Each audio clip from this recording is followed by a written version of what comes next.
My name is Didem Altop, and I'm very excited to be here today. Such a diverse group of people. So I'm kind of obsessed with language. I'm Turkish American, and one of the things I find myself ruminating on over and over again is the exact perfect word that matches a Turkish definition of a concept versus an English one, or the English word for a Turkish one. I do this all the time because I really believe, especially in the space of innovation, where we're trying to talk about new things and define new concepts, that if the word doesn't exist, the concept doesn't exist. If the concept doesn't exist, then the behavior doesn't exist.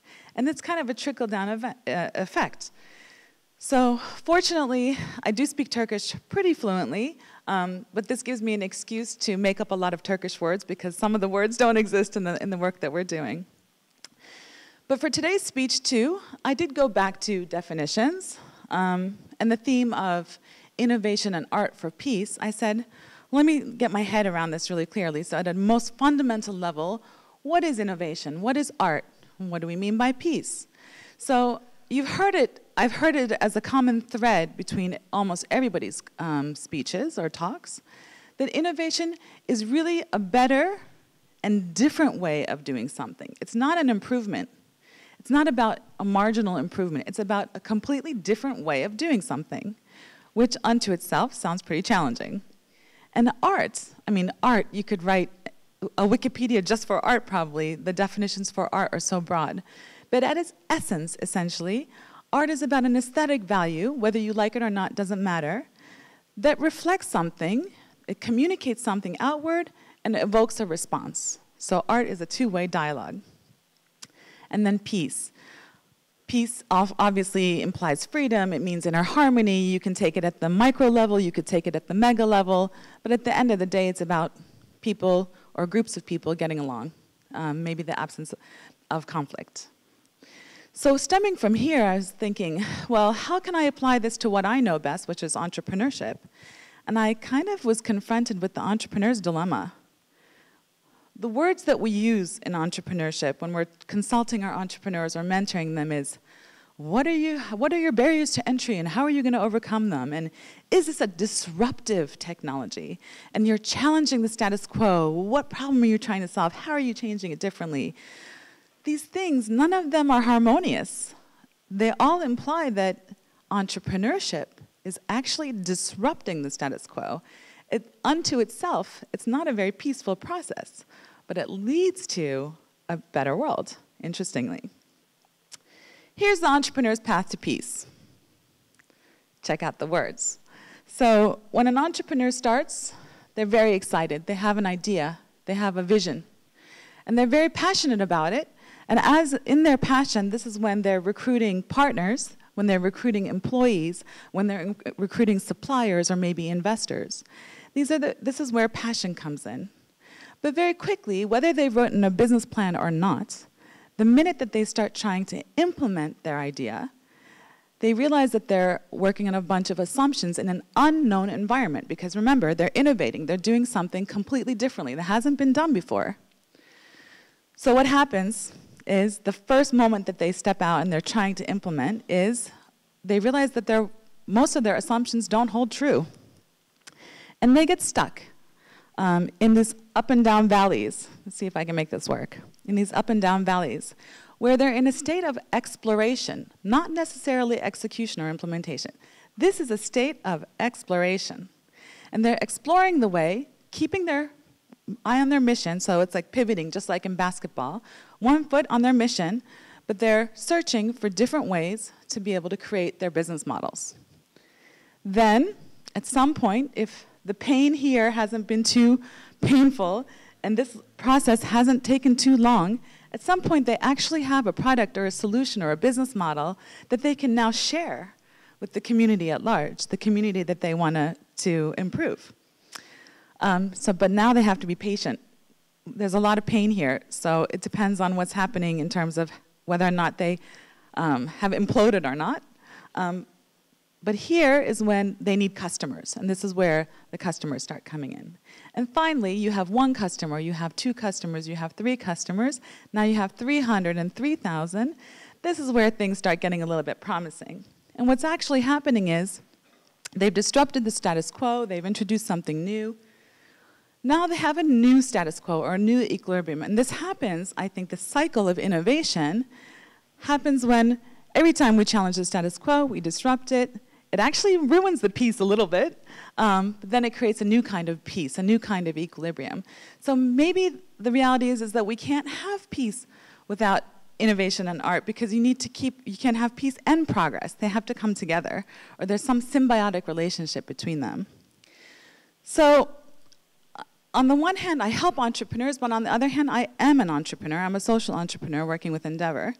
And over the past, let's see, what am I pressing wrong? Here we go. Over the past 7 years, I think I've met over 2,000, almost 2,000 entrepreneurs. I've written profiles and growth strategies for over 70 entrepreneurs. So me and my team, we've developed a lot of insight on some of the challenges to entrepreneurship, and we've also developed some strong opinions about it. So we said, well, maybe now it's time to innovate.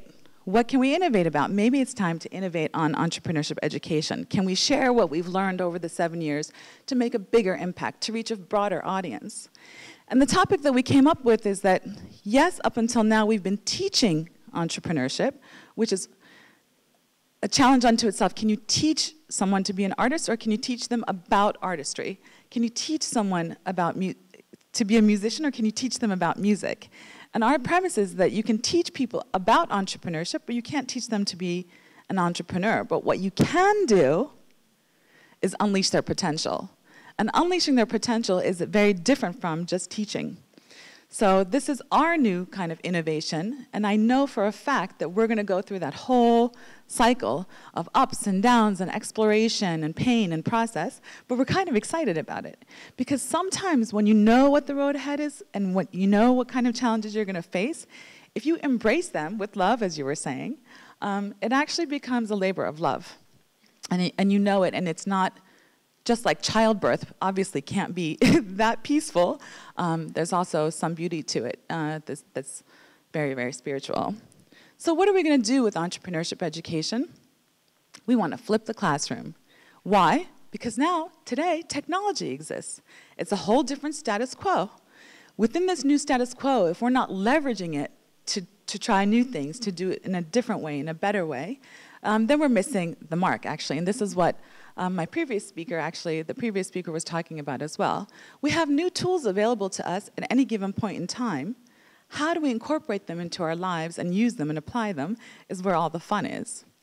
So we want to take the lectures from the classroom and put them online.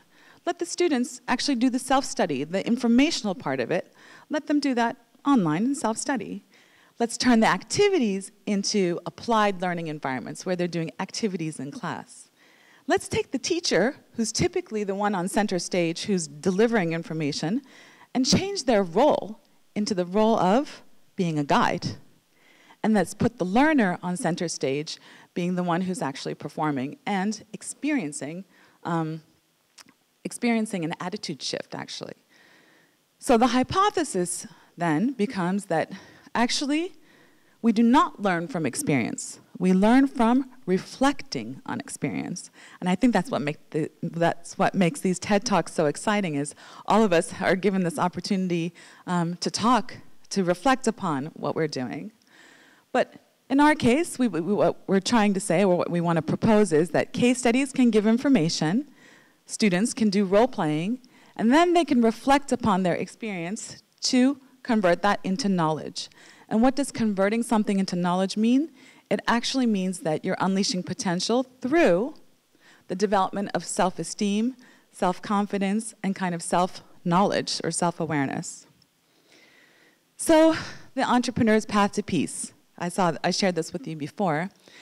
And in reflecting upon how we deal with innovation, whether you're the innovator, you're the artist, or you're an entrepreneur, is that there are different types of leadership that you can portray to navigate this whole process. There isn't just one style of leadership.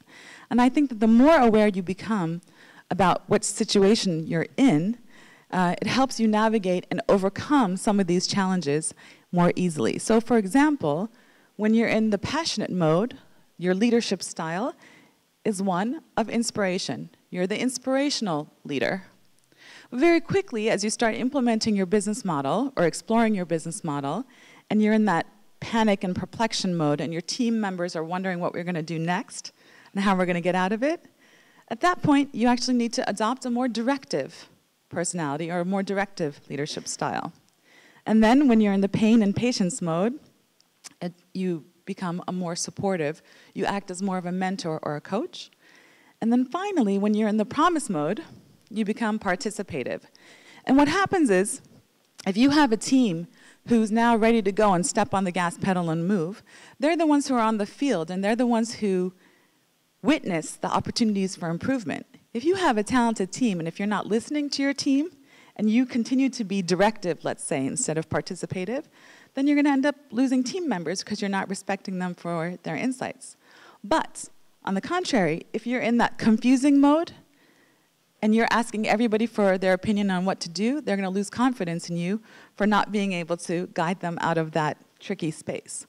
So really, I wanted to tie it back to innovation and leadership requires an awareness in terms of how we navigate these disruptive technologies and these changes that we're trying to bring around.